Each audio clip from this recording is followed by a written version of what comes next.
Cristo tem o sangue da aliança eterna.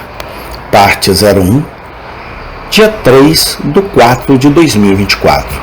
O sangue da aliança eterna.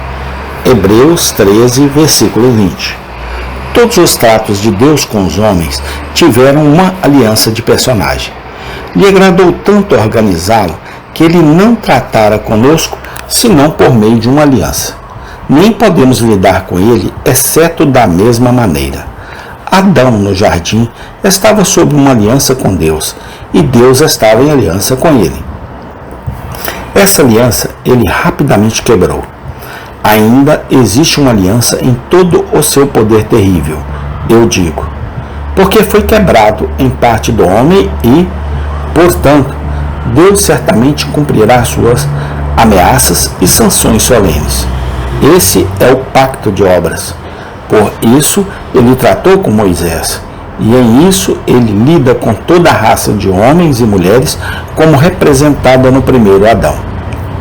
Depois, quando Deus lidaria com Noé, era por uma aliança, e quando em suas sucessivas idades ele lidou com Abraão, ele ainda se agradou ligar-se a ele por uma aliança. Este convênio ele preservou e guardou, e foi renovado continuamente a muitos de sua semente.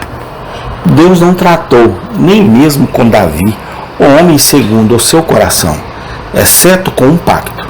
Ele fez uma aliança com seu ungido e amado. Ele lida com você e comigo neste dia ainda por pacto. Quando ele vier em todos os seus terrores para condenar, ele ferirá pela aliança, ou seja, pela espada da aliança do Sinai. E se ele vier no esplendor de sua graça para salvar, ele ainda vem a nós por aliança, ou seja, a aliança de Sião.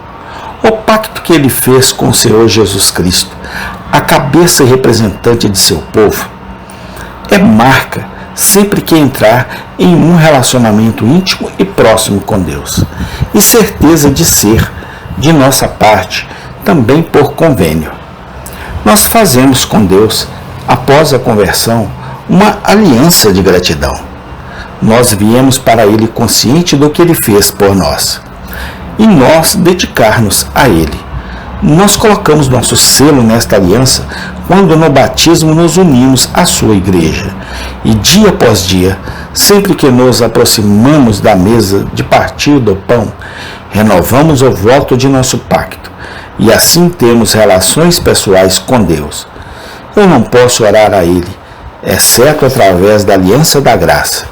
E eu sei que não sou filho dele, a menos que eu sou dele.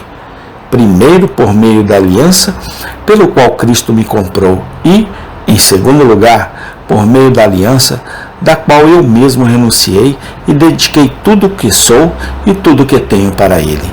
É importante, então, visto que a aliança é a única escada que alcança da terra ao céu, já que é a única maneira pela qual Deus tem relação conosco e pelas quais podemos lidar com Ele, que saibamos discriminar entre pacto e pacto, e não deve estar em nenhuma escuridão ou erro em relação ao que é a aliança da graça e o que não é.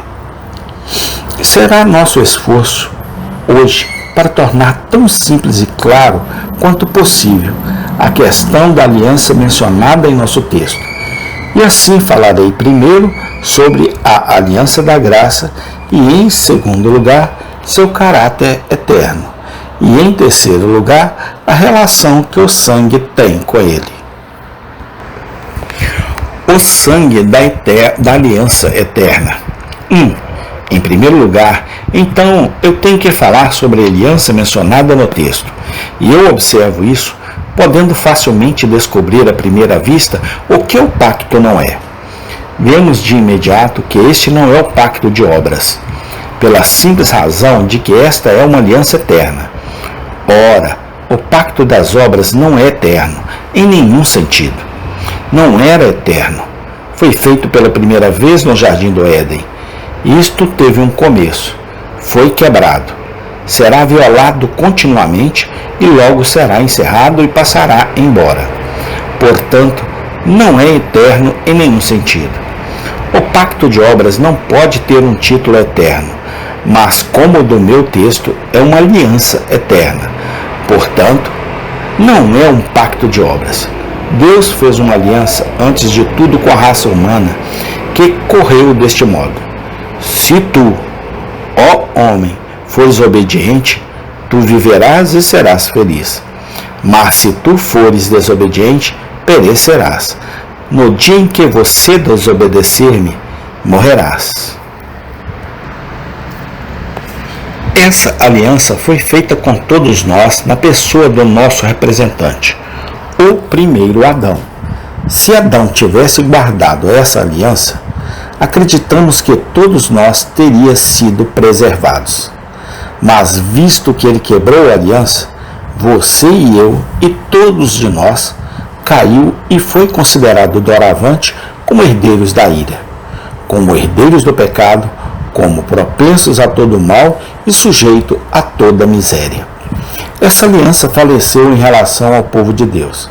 Tem sido rejeitado por meio da nova e melhor aliança que tem totalmente eclipsado por sua glória graciosa.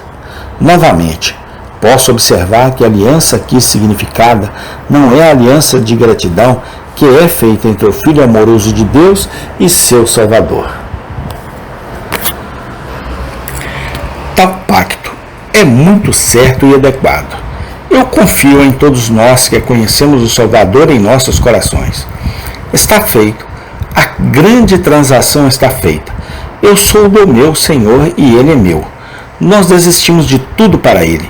Mas aquela aliança não é a do texto, pela simples razão de que a aliança em nosso texto é eterna. Agora, o nosso foi escrito apenas alguns anos atrás.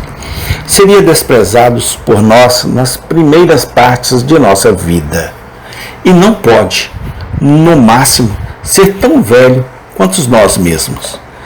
Tendo assim mostrado prontamente o que esta aliança não é, posso observar o que é esta aliança. E aqui vai ser necessário para mim subdividir esta cabeça novamente. E para falar dela assim, para entender uma aliança, você deve saber quem são as partes contratantes. Em segundo lugar, o que são as estipulações do contrato. Em terceiro lugar, quais são os objetos dele. E então, se você continuasse mais profundamente, você deve entender algo dos motivos que levam as partes contratantes a formarem o pacto entre eles mesmos. Agora, neste pacto da graça, devemos, antes de tudo, observar as altas partes contratantes entre as quais foi feito. Amém. Tem continuação. Obrigado, Senhor Jesus Cristo. Muito obrigado, porque se o Senhor não tivesse vindo ao mundo, ó Pai, não sei, nem posso ter como imaginar o que seria de toda a humanidade, de toda a terra. Muito obrigado, Senhor Deus, pelo teu Filho amado Jesus Cristo. Amém e amém.